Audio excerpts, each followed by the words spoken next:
So here we are at a redo, let's call it, because it's a pretty significant remodel. So you can't call it a remodel, but this is near the San Francisco airport.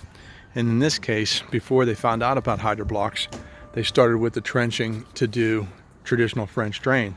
The problem that they have here is that, and see, we cut a hole through the concrete, and what we're going to do is install this transition box, and then the HydroBlox boards will run into the transition box and then out into the street. The main reason why this homeowner and contractor decided to go with HydroBlox is because they have no slope in the backyard, and so what they were going to have to do is use a sump pump in their system to get the water to drain. Well, they didn't want to do that, and they started looking around online, and they found HydroBlox. And so here we are with the other run that's going to go out to the street. There's a transition box, and just show you how we're laying this out. Nothing's been completed yet. We just roughed them in. We just threw the boards in just to measure it out to make sure we had enough boards. But if you come around here, we don't need drainage on this side of the house. We've got a downspout that we're going to connect into a stormwater box, and that stormwater box is going to go where this one single board is. Then the stormwater box will connect to the boards and then run out to the street. Now let me show you the backyard. So again, you know, it was really a combination of no slope to work with back here, having to deal with a sump pump.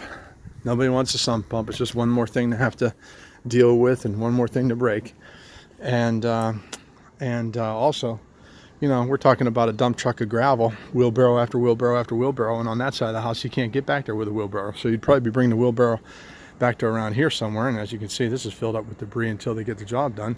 So you're talking about shovel by shovel by shovel back to that side of the or to that back area of the house, and then that side of the house. That would be shovel after shovel after shovel after shovel. You want to talk about a nightmare. So instead they're using HydroBlox. So he went online, he found HydroBlox, and he thought, oh my god, this is too good to be true, which is the same reaction most people have when they find HydroBlox.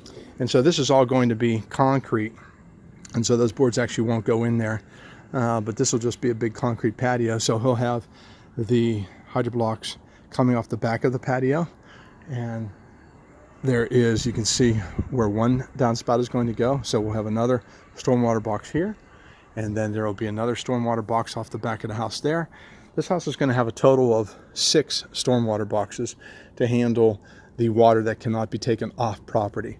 Some of the water, as I showed you in the beginning, is going to be taken out to the street, but a lot of the water is water that they have to manage on property. So here we are. Again, it's right by the San Francisco airport in a little town called Millbrae. And that's it. One more episode in the HydroBlox West story.